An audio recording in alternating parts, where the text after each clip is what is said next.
Good morning everybody. आज की class में वो जो 5-6 तो पेंडिंग सम बच गया था अपना, वो जो नए प्रैक्टिस मैनुअल का जो सम्स था उनको पहले सॉल्व करते हैं और रिवर्स ऑर्डर में सॉल्व करेंगे। So let's go to sum number 30 first. जो नया वाला मैनुअल है उसका सम नंबर 30 खोलिए और सम नंबर 30 को आप लोग रीड करोगे।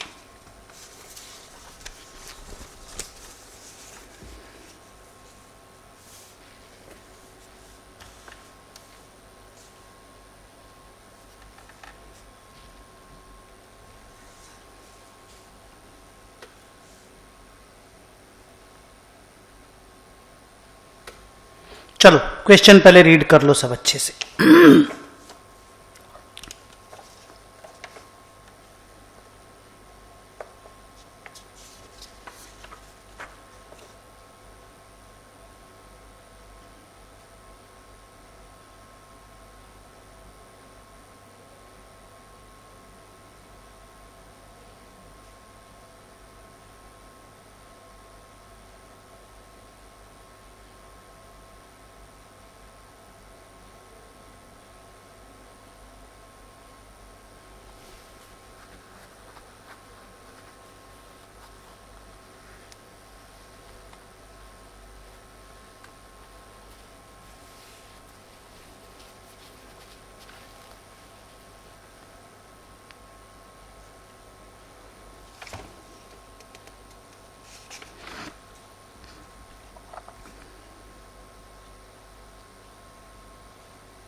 पढ़ लिए?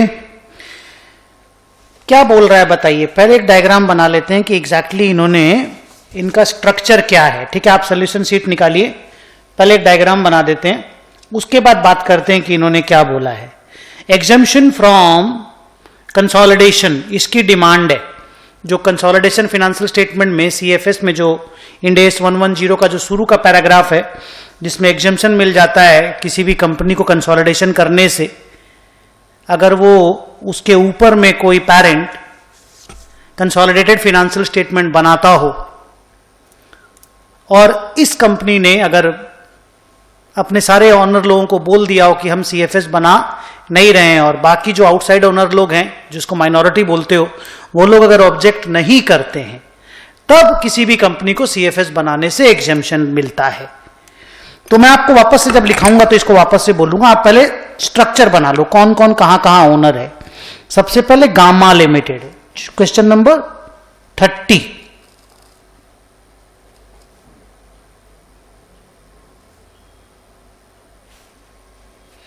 गामा लिमिटेड, ठीक है, क्या हुआ ओनरशिप?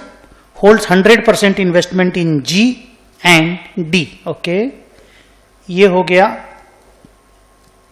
G, 100% स्टेक है अपना, ये हो गया D, यहां पे भी अपना 100% स्टेक है। देखिए एक तो स्टोरी सुनाते हैं आपको अगर याद हो तो। अगर gamma limited consolidated financial statement बनाता हो तो G और D को एग्जेम्पशन मिल सकता है। ओके, G और D को एग्जेम्पशन मिल सकता है प्रोवाइडेड G और D लिस्टेड एंटिटी ना हो। और यहां तो खैर आउटसाइड ओनर नहीं है कोई भी, नहीं तो आउटसाइड ओनर लोगों को बोलना पड़ता है, मतलब जिसको नॉन कंट्रोलिंग इंटरेस्ट बोलते हैं उनको भी बोलना पड़ता है कि भाई हम लोग कंसोलिडेटेड फाइनेंशियल स्टेटमेंट नहीं बना रहे हैं क्योंकि हमारा इमीडिएट पेरेंट जो भी ऊपर में है, अल्टीमेट पेरेंट तो सीएफएस बना ही रहा है। और वो लोग अगर ऑब्जेक्ट नहीं करते हैं तो इनको एग्जम्पशन मिल सकता है, पर ये क्वेश्चन नहीं है। आइए क्वेश्चन आगे बढ़ते हैं। G limited and D limited hold 60 and 40% in another company, ये इसमें 60 और ये 40% एक और कंपनी में होल्ड करते हैं जिसका नाम है जीडी लिमिटेड। ठीक है, कोई प्रॉब्लम नहीं। So ultimately GD limited is also a subsidiary of Gamma Limited, no problem. अब लिखता है कि Delta Limited is a 100% subsidiary of GD, इसका एक सब्सिडरी है डेल्टा।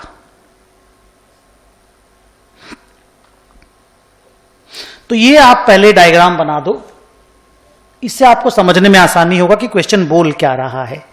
क्वेश्चन बोल रहा है कि suggest, gamma limited wants you to suggest whether GD Limited can avail the exemption from preparation and presentation of consolidated financial statement as per applicable Ind AS। ये GD Limited exemption मांग रहा है, समझ लो। हालांकि गामा तुमसे पूछ रहा है, तुम बीइंग ए स्टूडेंट एग्जामिनी, तो तुमसे पूछ रहा है गामा कि भाई जीडी लिमिटेड सीएफएस नहीं बना रहा है, तो जीडी किसका सीएफएस बनाएगा? आंसर इज डेल्टा का सीएफएस बनाएगा। तो जीडी को एग्जेम्पशन मिल सकता है क्या? तो द आंसर इज तभी एग्जेम्पशन मिलेगा या तो उसका होल्डिंग जी या फिर उसका होल्डिंग गामा, कोई दोनों में से एक जन सीएफएस बना रहा हो। Next, GD limited D limited को इन्फॉर्म कर दे,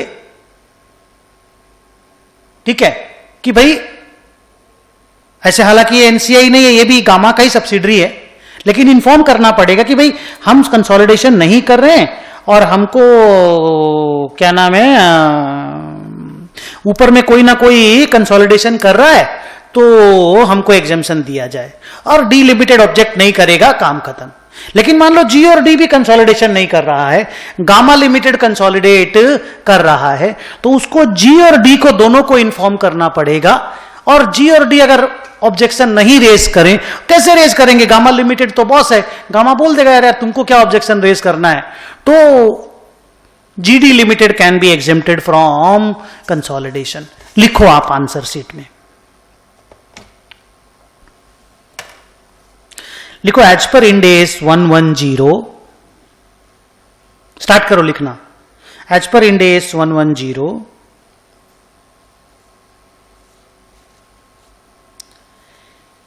a parent holding company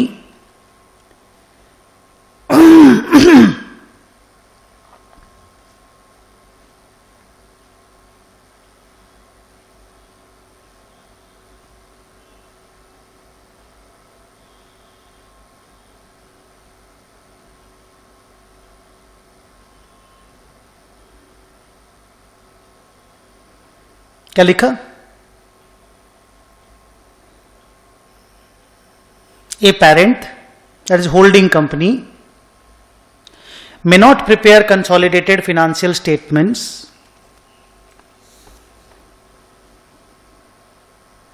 if they fulfill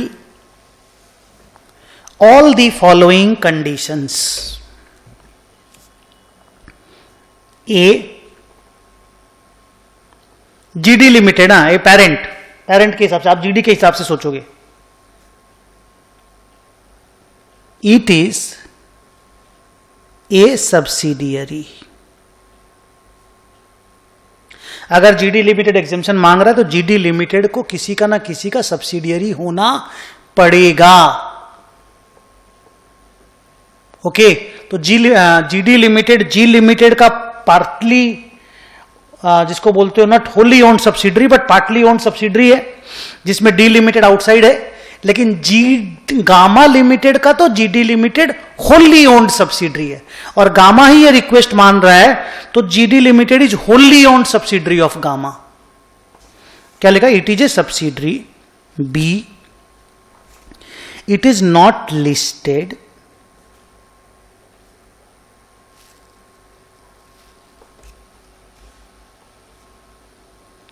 C, it's ultimate or any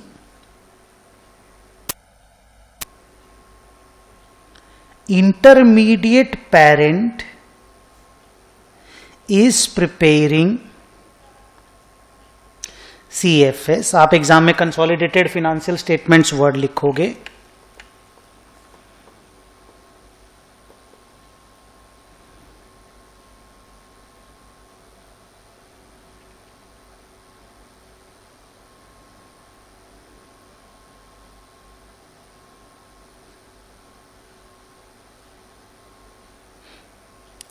Preparing CFS which are available for public use.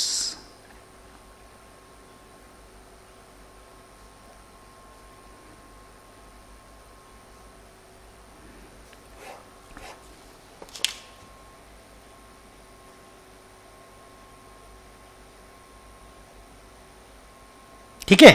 अब नीचे लिखो सजेशन. लिखो GD limited is A Holi owned subsidiary of Gamma limited. क्योंकि gamma की दो subsidiary ने, देखो यहां पे गामा की दो सब्सिडरी ने GD लिमिटेड की पूरी होल्डिंग करके रखी है. तो लिखो is a Holi owned subsidiary of Gamma limited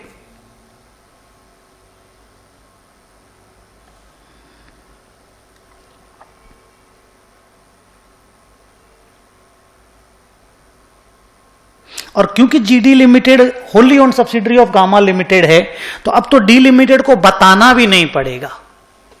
D अगर कोई आउटसाइडर होता, NCI होता, तब तो कोई बात भी होता. D भी तो गामा का ही सब्सिडरी है, तो आपको D को इन्फॉर्म करने की भी जरूरत नहीं है. ओके. जो मैं बोलता ना NCI को इन्फॉर्म करो, तो D लिमिटेड भी कोई NCI थोड़ी है, अल्टीमेटली तो गामा ही मालिक है. तो लिखो, कहां तक लिखे बोलो तो,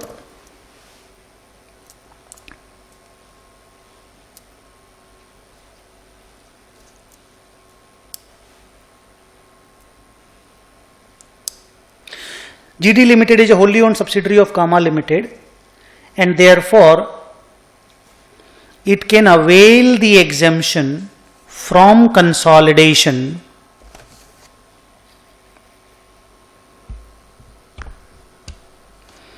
from preparing CFS कर दो, from preparing CFS, and even it is not required to inform, not required to inform D limited. D limited कोई NCI नहीं है. D लिमिटेड भी अल्टीमेटली गामा लिमिटेड का ही एक सब्सिडरी है, तो इवन D को भी इन्फॉर्म करने की जरूरत नहीं है. तो ये पहला पार्ट का आंसर हो गया. सेकेंड पार्ट के क्वेश्चन में उन्होंने पूछा है कि अगर बाकी सब कुछ सेम है और ये G और D लिमिटेड का जो ओनर है वो गामा लिमिटेड की जगह अगर मिस्टर X हो तो क्या ये एग्जेम्पशन मिल सकता है? Answer is no. कोई इंडिविजुअल इस तरह से ओन करेगा तो ये एग्जेम्पशन नहीं मिलेगा. ओके. लिखो if the exemption is SOUGHT sought by Mr. X who is an individual,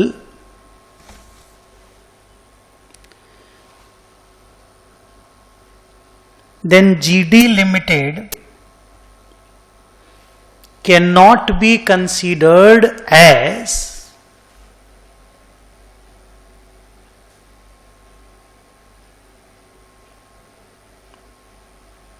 wholly owned subsidiary.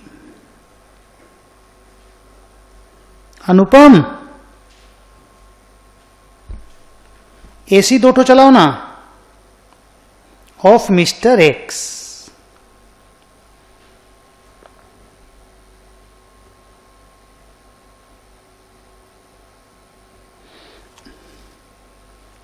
जब सब्सिडरी नहीं है तो फिर क्या चीज का? And hence no exemption can be claimed.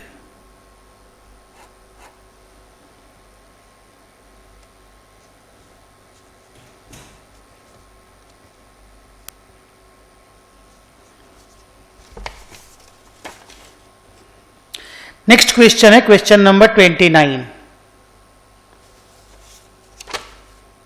चलिए क्वेश्चन नंबर 29 पढ़ते हैं।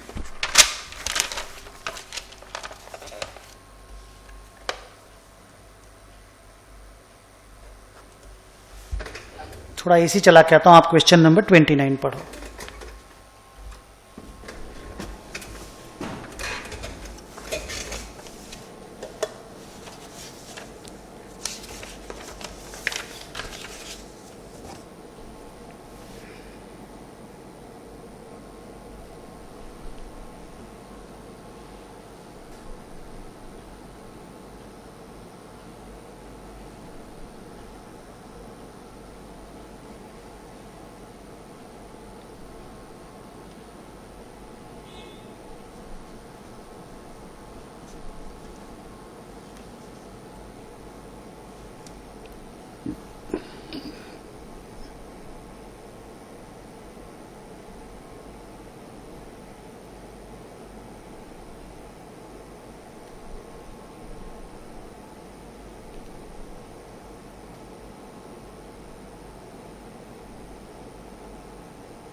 पढ़ लिए। क्या पूछा है उन्होंने पूछा the company has recorded the entire amount paid as investment in joint venture in the books of accounts. तो ये क्वेश्चन अल्फा लिमिटेड के पॉइंट ऑफ व्यू से पूछा जा रहा है, क्योंकि अल्फा ने एक जेवी स्टार्ट किया है गामा के साथ, और एक प्रॉपर्टी कंस्ट्रक्ट करेंगे, उसमें जो भी मेंटेनेंस कॉस्ट आएगा और रेंटल इनकम जो भी आएगा उसको डिवाइड कर लेंगे। 50-50% का डिवीजन का कहानी है। तो ये एक छोटा सा समझ लो स्टोरी है। तो इसको कैसे अकाउंटिंग किया जाए, ये जो जॉइंट वेंचर इन्होंने बनाया है कैसे अकाउंटिंग किया जाता है। इसमें दो ही तरीका है कि अगर जॉइंट वेंचर एक जेवी फॉर्म में है, एक जिसको बोलते हैं कि एक कंपनी के फॉर्म में अगर जेवी बनाया गया है तो आप इन्वेस्टमेंट करके उसको कंसोलिडेशन में डाल सकते हो। और अगर ये एक जॉइंट ऑपरेशन टाइप का बनाया गया, जिसको बोलते हैं जॉइंटली कंट्रोल्ड ऑपरेशन टाइप का बनाया गया, जॉइंट अरेंजमेंट में जॉइंट ऑपरेशन बनाया गया है, तो फिर उसका जितना भी असेट है उसमें जितना परसेंट आप ओन करते हो, पूरी असेट का 50-50% आप अपनी बुक्स में लिख लो। यहां पे वही वाला केस है। ये कोई एंटिटी बना करके जेवी में इन्वेस्ट किया हुआ केस नहीं है कि हम लोग कंसोलिडेशन करेंगे। लिखो, the joint venture is in the form of, मैंने लिख रहा हूं, आप लोग लिखोगे, the joint venture is in the form of joint operation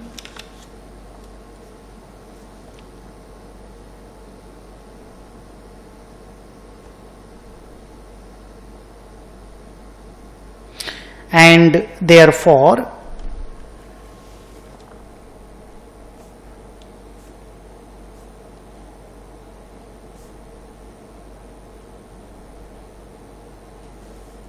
each venturer will record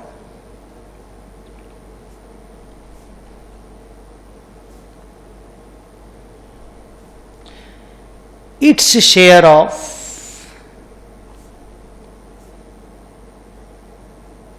assets, liabilities, incomes and expenses from the JV.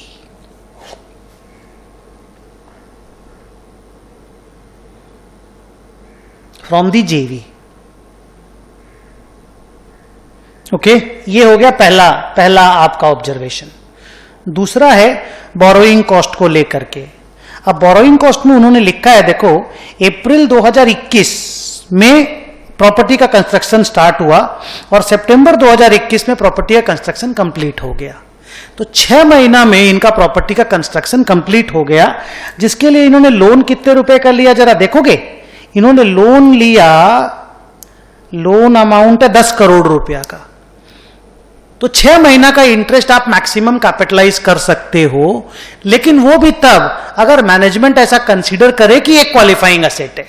क्योंकि 6 महीना ऐसे, हालांकि 1 ईयर का basic capitalization basic qualifying asset का डिफिनीशन है, लेकिन कोई मैनेजमेंट को अगर लगे कि वो 6 महीना को सब्सटेंशियल पीरियड ऑफ टाइम मानता है और इंटरेस्ट को कैपिटलाइज करना चाहता है तो वो कैपिटलाइज कर सकता है। पर नॉर्मली हम लोग 6 महीने के पीरियड को क्वालिफाइंग असेट नहीं मानेंगे। क्वेश्चन में इस तरह का कोई हिंट नहीं है कि इंटरेस्ट को कैपिटलाइज किया जाना चाहिए, ऐसा कोई हिंट नहीं है। तो हम लोग अजम्पशन के साथ लिख देंगे कि as the asset is getting constructed in 6 months time, we don't want to, we are not capitalizing the borrowing cost with the asset, that will be transferred to profit and loss account।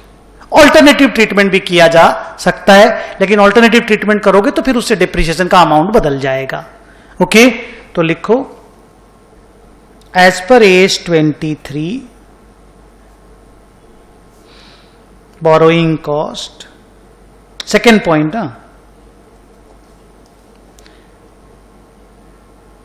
interest या borrowing cost can be capitalized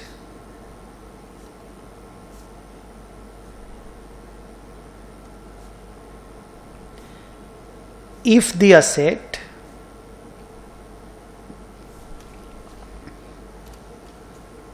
takes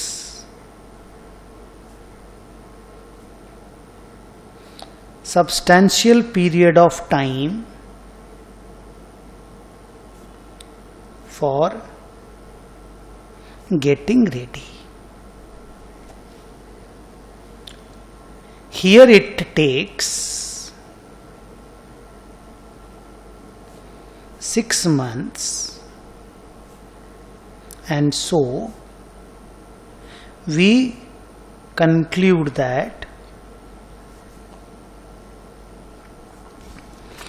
the asset is not a qualifying asset। आप alternative assumption लेकर के भी सम बना सकते हो।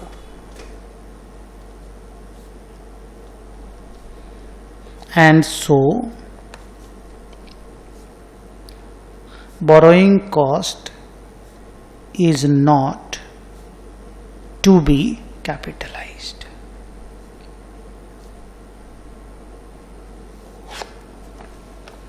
Third point, अब हम लोग अपनी बुक्स में क्या क्या लिखेंगे, ठीक है। तो सबसे पहले लिखो alpha limited will record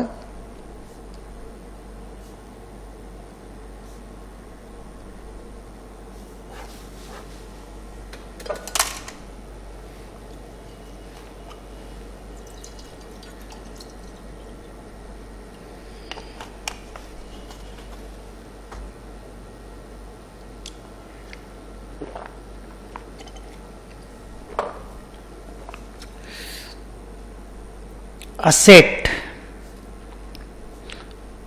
50% of, कितना रुपया असेट बनाने में लगा, बोरोइंग कॉस्ट को असेट में ऐड नहीं कर रहे हैं, वो पीएल में जाएगा। तो बोरोइंग कॉस्ट का भी अल्फा लिमिटेड का जो शेयर होगा वो अल्फा लिमिटेड लिखेगा। तो 50% ऑफ असेट का कॉस्ट कितना था, कितने में असेट बना, 40 crore, that is 20 crore. Borrowing cost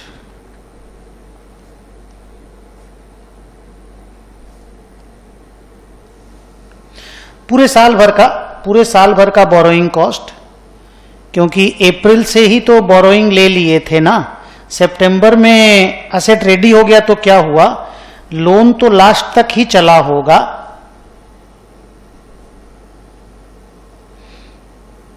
हाँ लिखा है पूरा 31 दिसंबर तक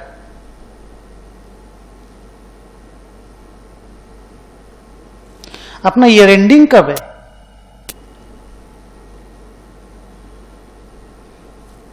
मार्च का ही मान के चलते हैं ना।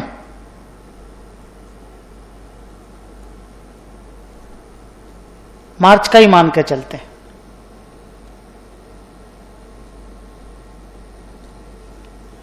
बोरोइंग कॉस्ट 50% ऑफ लोन कितना है रे? 10 करोड़ का 10%। तो 10 करोड़ का 10% हो गया 1 करोड़, 1 करोड़ का 50% हो गया 50 लाख।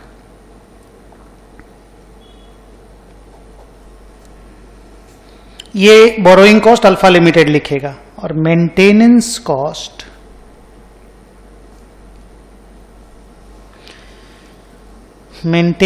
कॉस्ट कितना इनकर हुआ है? 4 लाख रुपया। तो 4 लाख का 50%,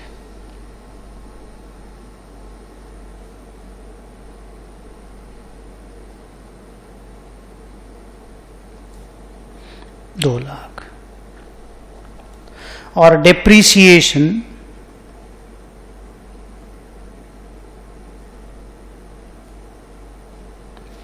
अब जब असेट लिखे हैं 20 करोड़ रुपया का, तो उसका डेप्रीसिएशन भी तो प्रोवाइड होगा ना। तो डेप्रीसिएशन वो लिखता है कि असेट रेडी हो गया था 30 सितंबर को, लेकिन एक्चुअल में प्रॉपर्टी को यूज किया इन्होंने जनवरी से। तो क्या जनवरी से डेप्रीसिएशन हम लोग दे सकते हैं? The answer is no. Depreciation हम लोगों को पूरा 6 महीना का ही देना पड़ेगा। असेट जिस दिन रेडी हो जाता है, डेप्रीसिएशन वहीं से स्टार्ट हो जाता है।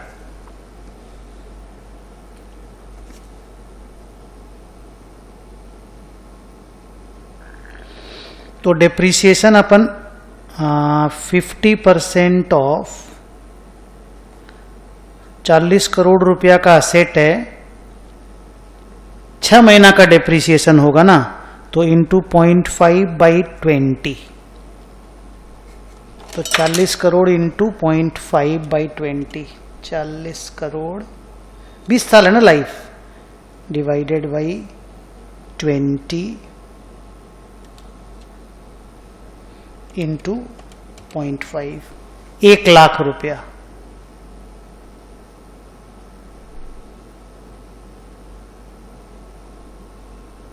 और 40 करोड़ है, 1 करोड़ रुपया, उसका 50% ना 50 लाख रुपया।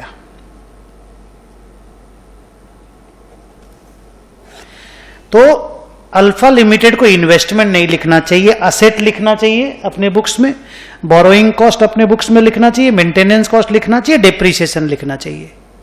ओके।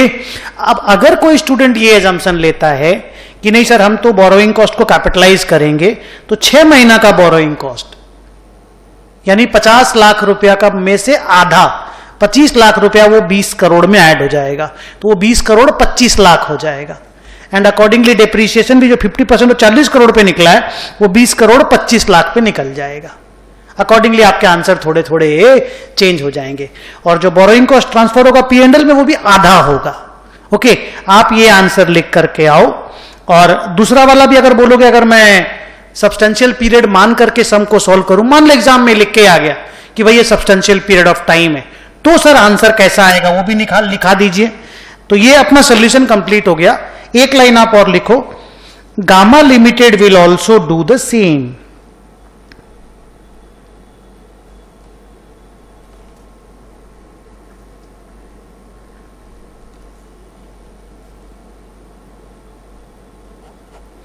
अपने ये आंसर एग्जाम में लिख करके आएंगे, पर मान लो क्वेश्चन में क्लियर करके लिख दिया कि हम लोग बोरोइंग कॉस्ट को कैपिटलाइज करेंगे, हम लोग इसको सब्सटेंशियल पीरियड ऑफ टाइम मान रहे हैं, 6 महीना ही substantial period of time.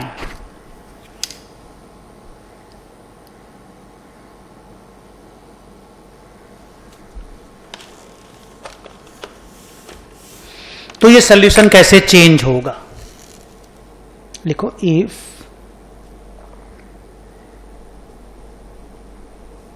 6 month is considered substantial,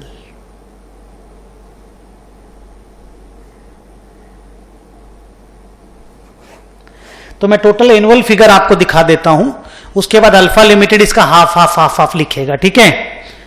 अगर कोई स्टूडेंट ये एज्यूम करके सम बनाता है तो कॉस्ट ऑफ असेट 40 करोड़, मैं पूरा पूरा पहले लिख रहा हूं, फिर अल्फा इसका आधा आधा लिखेगा, 40 crore. Borrowing cost 6 month capitalised 10 crore into 10% into 6/12,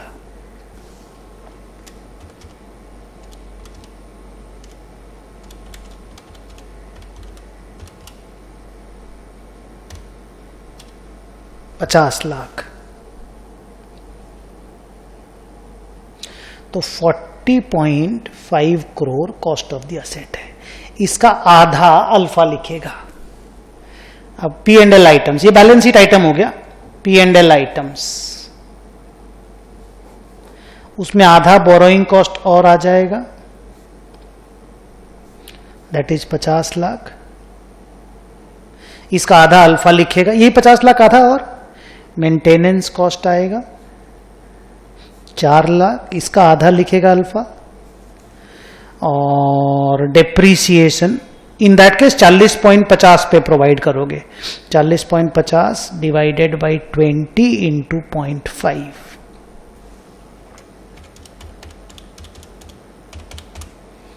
1.0125। इन सारे एक्सपेंस का आधा आधा और इस कॉस्ट का आधा अल्फा लिमिटेड अपना बुक्स में लिखेगा। लिखो, so Alpha Limited as well as Gamma limited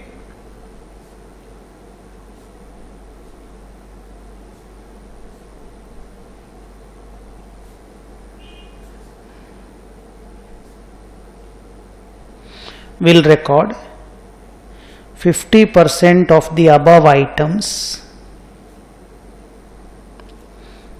in their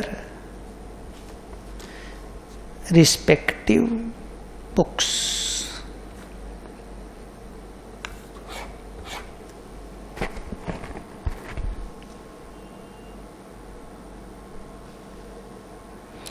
लेकिन ये तब अगर आप बोरोइंग कॉस्ट को कैपिटलाइज करते हो। ओके, सो 30 एंड 29 हो गया, दो बड़ा सम। अब आइए क्वेश्चन नंबर 21 में। आप एग्जाम में पहला वाला ही बना करके आइएगा, अज्यूमिंग दैट 6 मंथ पीरियड जो है सब्सटैंशियल नहीं है, हम लोग इंटरेस्ट को कैपिटलाइज नहीं कर रहे हैं। और सेकेंड वाला बना दीजिए, कोई प्रॉब्लम नहीं, क्योंकि मैनेजमेंट के ऊपर छोड़ा गया है।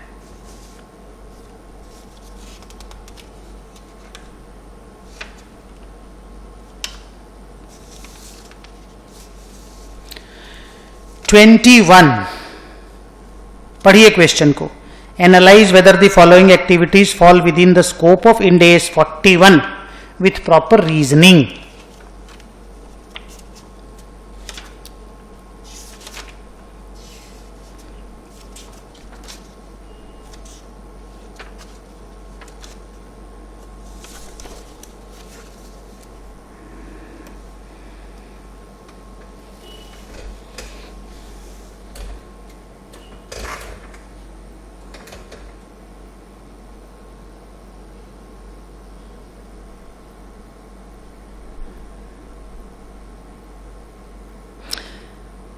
कितना एक्टिविटी है? 1 2 3 4 5 6 है।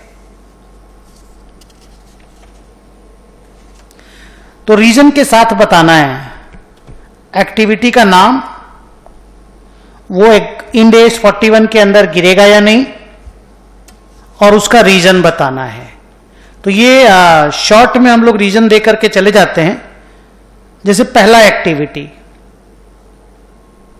Managing animal related recreational activities like जू।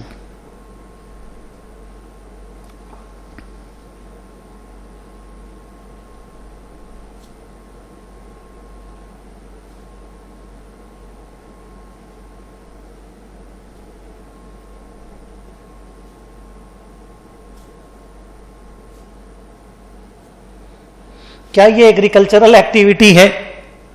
Answer is no. No, it will not fall within the scope of Ind AS 41.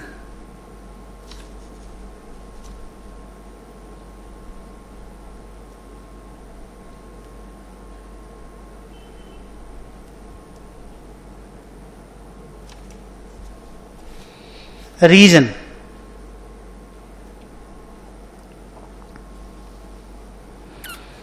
जू मेंटेन कर रहे हो भाई, प्रॉपर बिजनेस है, एग्रीकल्चरल एक्टिविटी नहीं है. लिखो there is no management of biological transformation. ये वर्ड लिख देना, ये छोटा वर्ड है. No management of biological transformation of biological assets.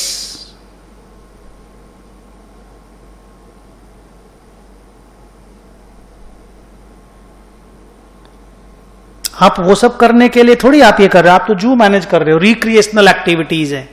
बस ये वर्ड ठीक है.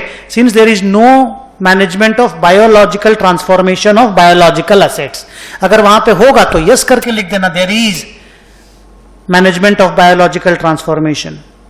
Second question, fishing in the ocean.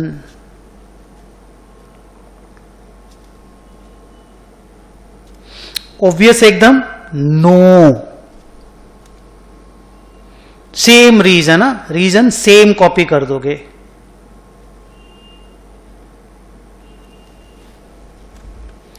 Ocean में आप माने समुद्र में मछलियां हैं, आप उनको फिशिंग कर रहे हो और वो एग्रीकल्चरल एक्टिविटी में नहीं जा सकता.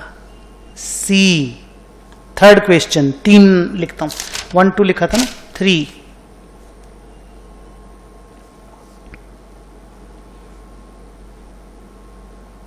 फिश फार्मिंग, हाँ ये हुआ ना.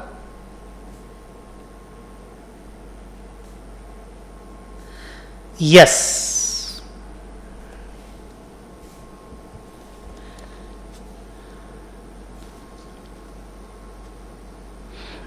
The activity comes within the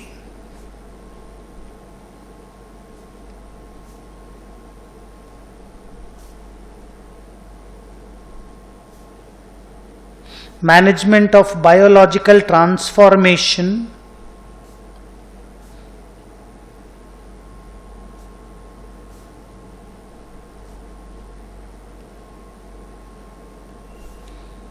of biological assets.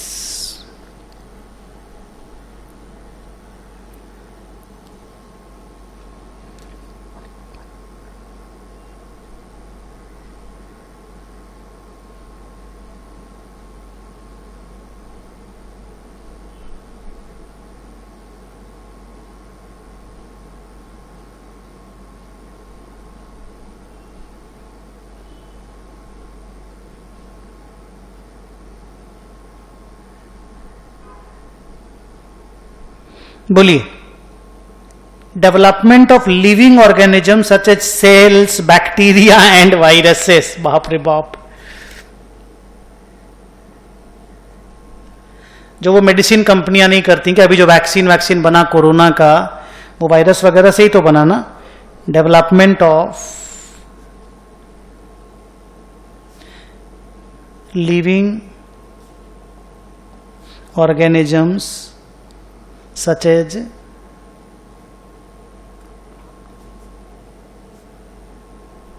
cells, bacteria and viruses.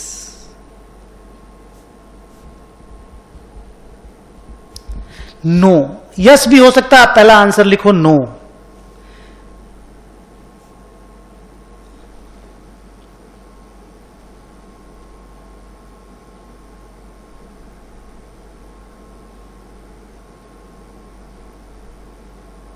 लिखा. There is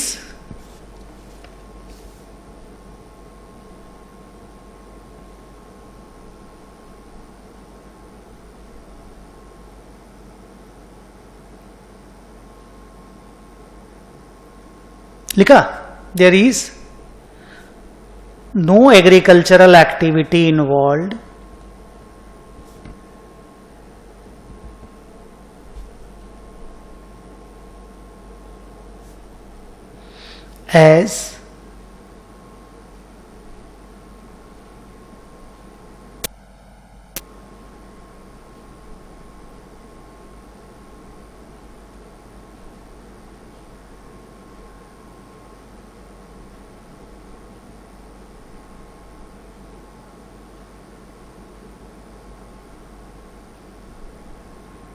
as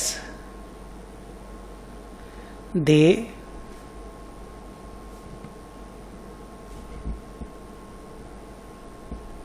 do not involve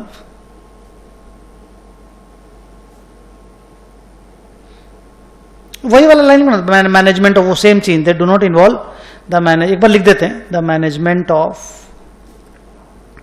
biological transformation of biological assets.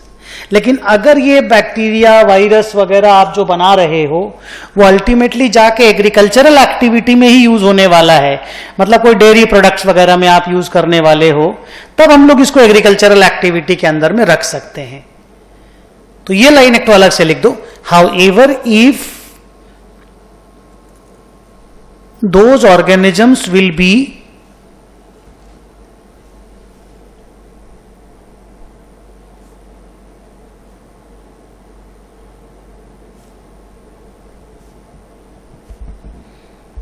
used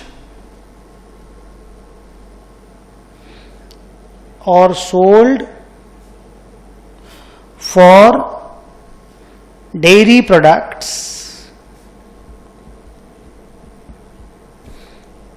then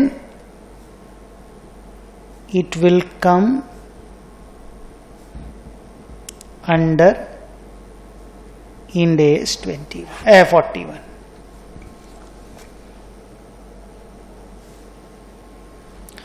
Number 5,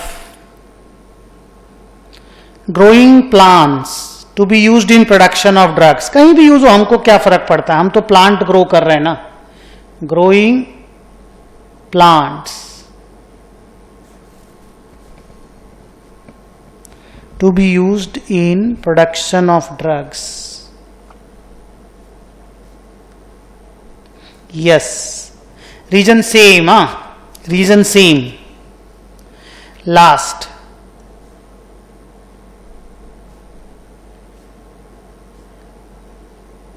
purchase of dogs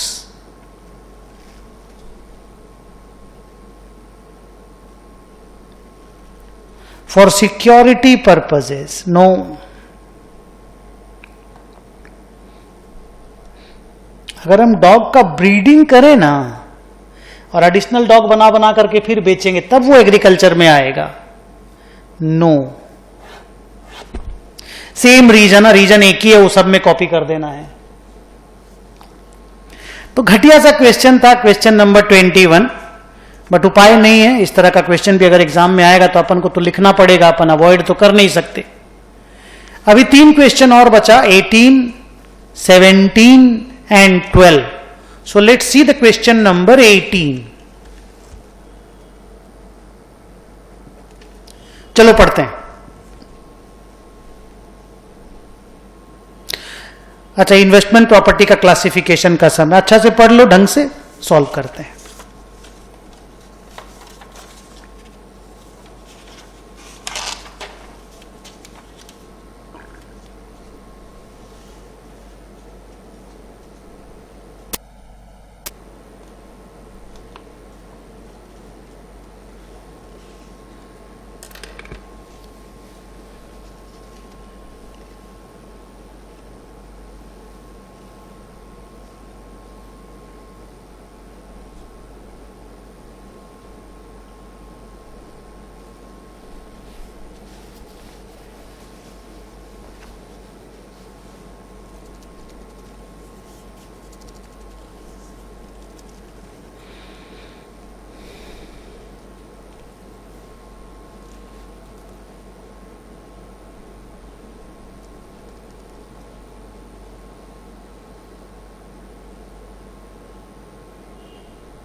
ठीक है, easy सा question है, देखते हैं आपको सारा फंडा याद है कि नहीं।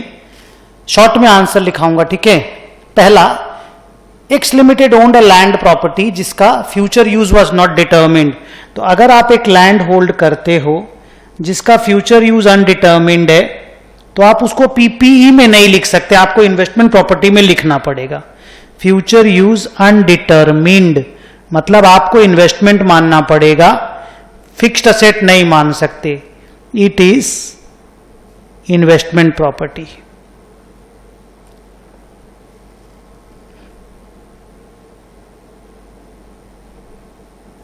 ये पहला क्वेश्चन का आंसर। सेकंड, जून महीना में, ये 31 मार्च 2021 के लिए आंसर था।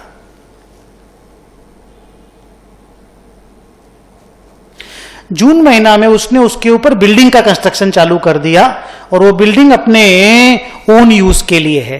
तो अब उस लैंड के बारे में बात कर रहा है, तो अब तो चेंज ऑफ यूज हो गया ना, अब तो क्लियर हो गया। तो अब आपको लैंड को, जिसको आपने पहले इन्वेस्टमेंट प्रॉपर्टी में क्लासिफाई करके रखा था, अब आप उसको प्रॉपर्टी प्लांट एंड इक्विपमेंट में ले आइए। अब लिखिए year 21-22 as the company started construction of building on that land, there is a clear evidence, ये वर्ड ध्यान दो, there is a clear evidence of change in use. पहले अनडिटर्मिन्ड था, अब डिटर्मिन्ड हो गया ना। तो अब 4 क्वेश्चन है ABCD करके। बोलता how the land property should be classified in the balance sheet as on 31 March 2022। तो पहला जवाब है land will be APPE, own use asset. Own use asset को पीपीई बोलते हैं, owner occupied property. Ind AS 40 में वर्ड है owner occupied property, ये वर्ड भी लिख सकते हो। Second question, will there be change in the carrying amount? No, क्योंकि सेम अमाउंट पे चेंज होता है। अगर आपके पास इन्वेस्टमेंट प्रॉपर्टी, आप फिक्स एसेट बनाना चाहते हो, तो इन्वेस्टमेंट प्रॉपर्टी का जो कैरिंग अमाउंट है उसी कैरिंग अमाउंट पे आपको लैंड पीपीई में लिखना पड़ेगा। No, there will be no change in the carrying amount.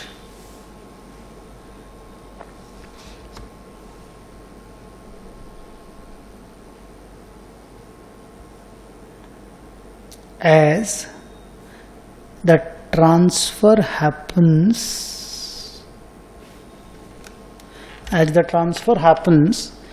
at existing carrying amounts.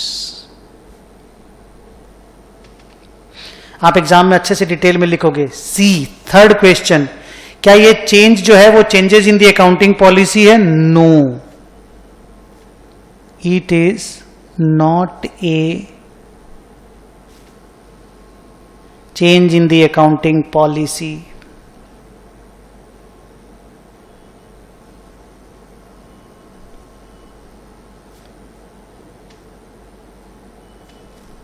No retrospective adjustment.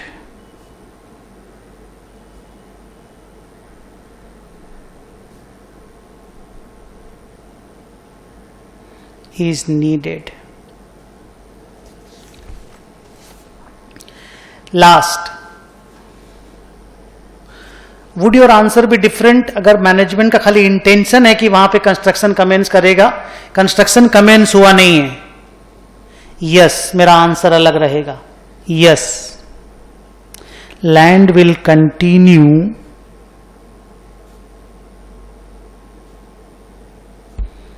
To be an investment property.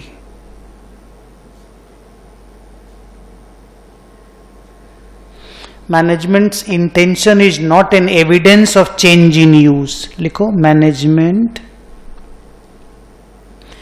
intention is not an evidence of change in use.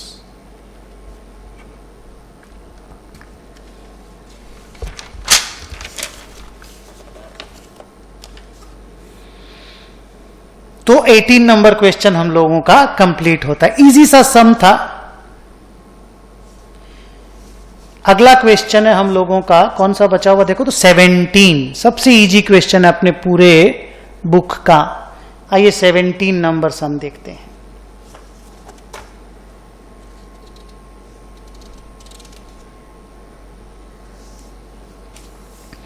निक्का limited, नायिका की जगह निक्का limited, 620 lakh का loan लिया, renovation and modernization of its factory करेगा.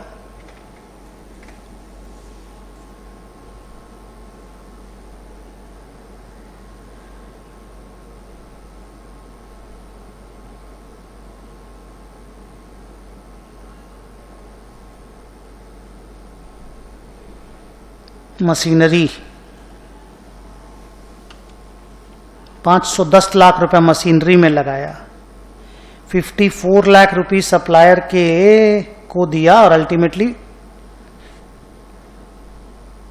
वो भी 30 अप्रैल को ही इंस्टॉल हुआ. तो दोनों ही क्वालिफाइंग असेट है. 1 साल से ज्यादा लग रहा है.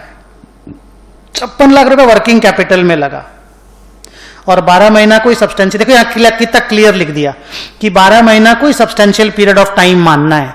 पिछले सम में ऐसा कुछ भी लिखा नहीं था, तो दोनों एजम्पशन वैलिड था. याद है एक टू बोरिंग कॉस्ट का सम आया था जेवी वाला, यहां क्लियर कर दिया है. तो अपने लिखेंगे plant and machinery and asset for which advance are given. लिखो plant and machinery and assets for which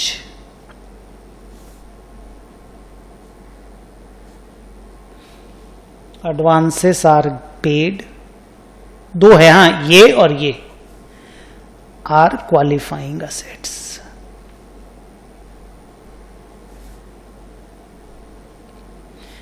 As they are taking more than 12 months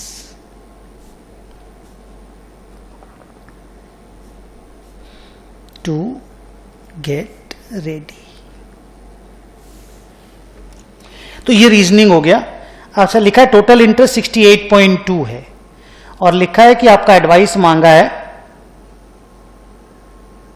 कि कैसे इंटरेस्ट का अकाउंटिंग होगा और बोलता है अगर 28 फरवरी को ही खत्म हो जाता है कंस्ट्रक्शन तो एसेट ही क्वालिफाइंग नहीं होगा. 9 महीना में 9 भी नहीं 11 महीना में एसेट रेडी हो गया तो सब इंटरेस्ट को पीएल में भेजना पड़ेगा. पहला वाला करते हैं. एक बार टोटल चेक करो तो 510 लिखो तो कैलकुलेटर 510 प्लस 54 प्लस 56 620 पूरा मैच हो रहा है क्या? हाँ तो फिर इंटरेस्ट को खाली डिवाइड कर दो रेशियो में. लिखो interest to be capitalized with plant and machinery is equal to कितना खर्चा 510 ना, तो 510 इंटू 68.2 डिवाइडेड बाई 620. ऐसे देखो तो परसेंटेज में कितना है 68.2 बाई 620 11% है. तो 510 का 11% है. 11% रेट है. 510 into 11% will be capitalize. 56.1 interest machinery के साथ कैपिटलाइज होगा और capitalized with other assets. Other asset में हम लोग कितना खर्चा किए 54 लाख. 56 लाख रुपए वर्किंग कैपिटल वो पीएल में जाएगा. तो 54 का 11% है ना, ऐसे लिख दे रहा हूं अच्छे से. ये 11 ही है. 5.94 ये भी कैपिटलाइज होगा और interest for working capital will be transferred to P&L. इसका अमाउंट आएगा 56 लाख इंटू 68.2 बाई 620. 6.16। सबसे इजी क्वेश्चन नीचे लिखो, last question. If the process of renovation, आप लिखो, मैं लिख नहीं रहा हूं। If the process of renovation is completed by 28th February, then it is taking less than 12 months.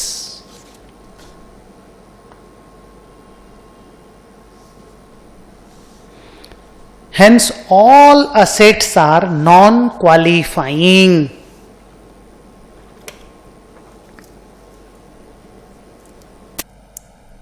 All assets are non-qualifying. So, entire interest will be transferred to P&L.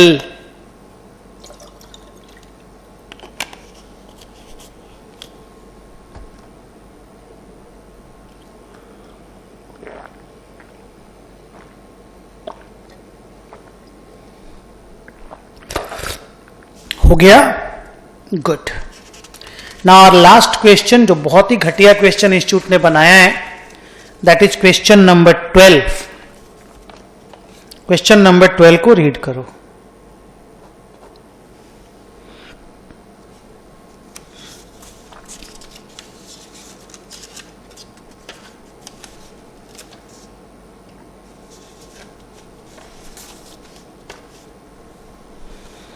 पूरा वो judgement का क्वेश्चन है और ऐसे ही directly हम लोगों के जिम्मा में छोड़ दिया तो हम लोग अपने जजमेंट पे जो भी बेस करेंगे ना उसी तरह से आंसर लिखेंगे। आप क्वेश्चन पढ़ो, आपको समझ में आएगा।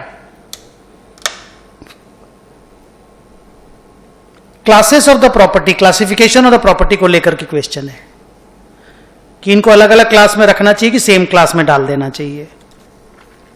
आप पढ़िए पूरा अच्छे से, फिर बात करते हैं। आप जजमेंट फॉर्म मत कीजिएगा, मैं और आप मिल के करेंगे।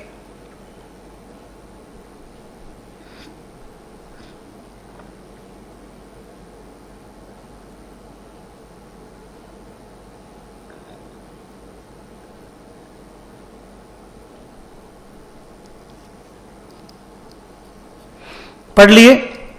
नहीं, पढ़ो।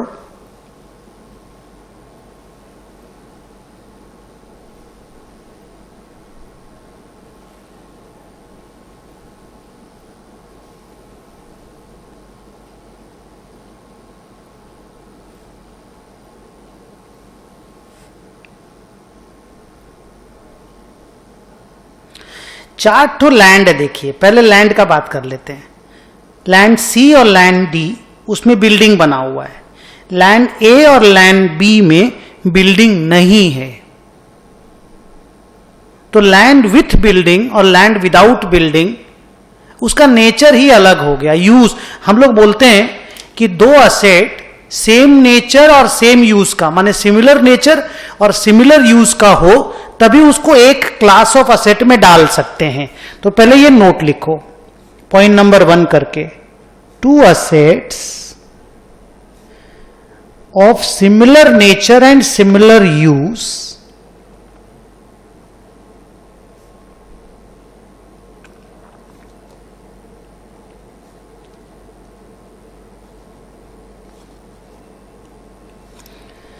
similar nature and similar use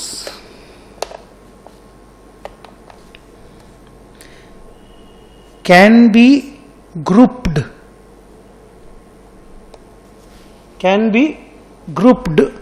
as a class। ये हुआ main knowledge content. Number 2, a lot of management judgment will be required to decide about the classification। लिख लो, a lot of management judgment will be required for determining the class of assets। 3, C and D land with building है, A और B land without building है। ठीक है, land with building C and D should have a different class than land without building.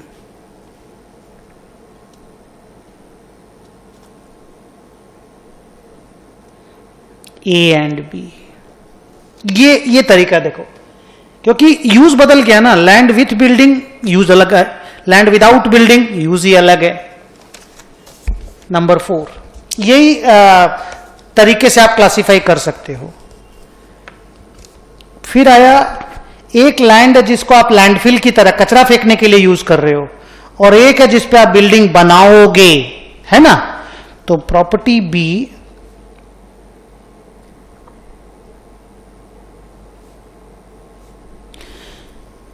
which operates as a landfill site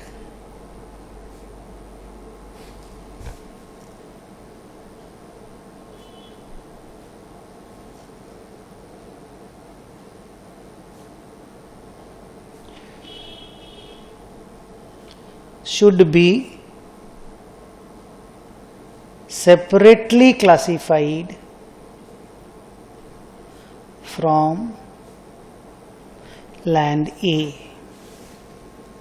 तो land को लेकर के total 3 class हो गया। एक लैंड ए जो एडमिन बिल्डिंग बनाने में यूज होगा, एक लैंड बी जो लैंडफिल की तरह यूज हो रहा है, और एक सी और डी जो लैंड एंड बिल्डिंग में यूज हो रहा है। तो लैंड 3 क्लास में क्लासिफाई होगा। Hence there will be, can be rather 3 classes of land. Property A, property B, property C and D। ये लैंड को लेकर के डिस्कशन अपना कंप्लीट होता है। अब आइए 10 ठो रिटेल आउटलेट है और उसके ऊपर लैंड भी बना हुआ, वो उसके अंदर ही है।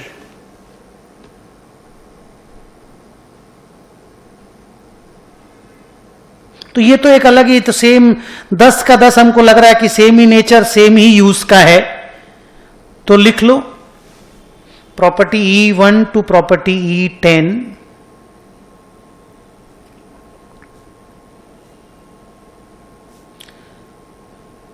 which are retail outlets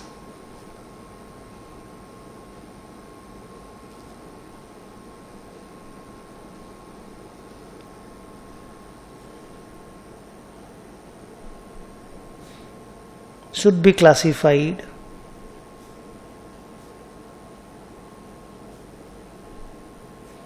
as one class of asset।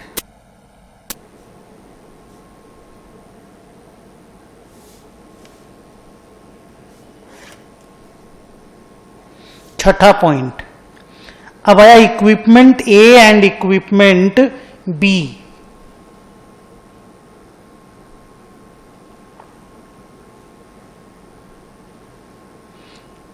Equipment A के लिए लिखा कंप्यूटर सिस्टम है, वो हेडक्वार्टर्स में और डायरेक्ट सेल्स ऑफिस में है, और लिखा they are integrated with point of sale computer system in the retail outlet. जो बहुत सारी हमारे रिटेल की दुकानें हैं उनके साथ इंटीग्रेटेड है।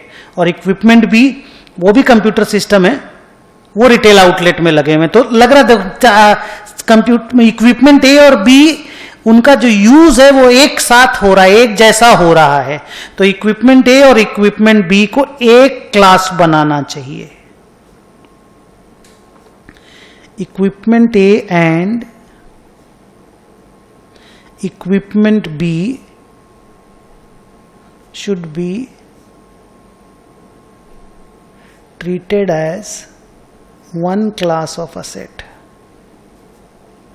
उसको 2 क्लास बनाने की दरकार नहीं, भले वो कंप्यूटर रिटेल आउटलेट में लगे हैं, इक्विपमेंट बी वाले सारे कंप्यूटर रिटेल आउटलेट में लगे हुए हैं, और इक्विपमेंट ए वाले कंप्यूटर हेडक्वार्टर में और डायरेक्ट सेल्स ऑफिस में लगे, लेकिन वो सब इंटीग्रेशन है एक साथ और एक साथ ही काम करता है, तो यूज के हिसाब से सबको एक के अंदर ले आना चाहिए.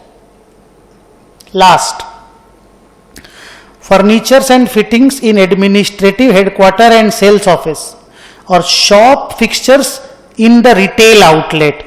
देखने से लग रहा है कि यूज बिल्कुल अलग अलग है, नेचर तो सेम ही है फर्नीचर एंड फिटिंग्स, पर यूज अलग अलग है, तो इसलिए सेपरेट हो जाना चाहिए. लिखो furniture in administrative office and sales office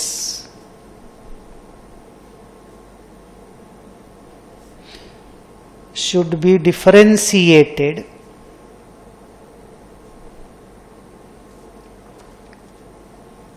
from shop fixtures and fittings.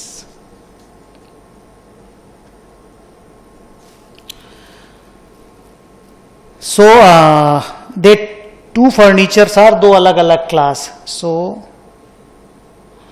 those two are two different classes. थोड़ा सा फास्ट करके मैंने आज ये 6 क्वेश्चंस आप लोगों का कंप्लीट करवा दिया. तो विद दिस हम लोगों का एक और जो नया रिवीजन जो इंस्टीट्यूट ने नए सम्स हम लोगों को डाले, अराउंड 34 कितने थे total sums, around 36 number of sums जो उन्होंने डाले वो हम लोगों ने कंप्लीट कर लिए. Okay, so thank you very very much. एक छोटा सा रिवीजन कंप्लीट होता है आज. चलो, टेक केयर, बाय बाय, मिलते हैं.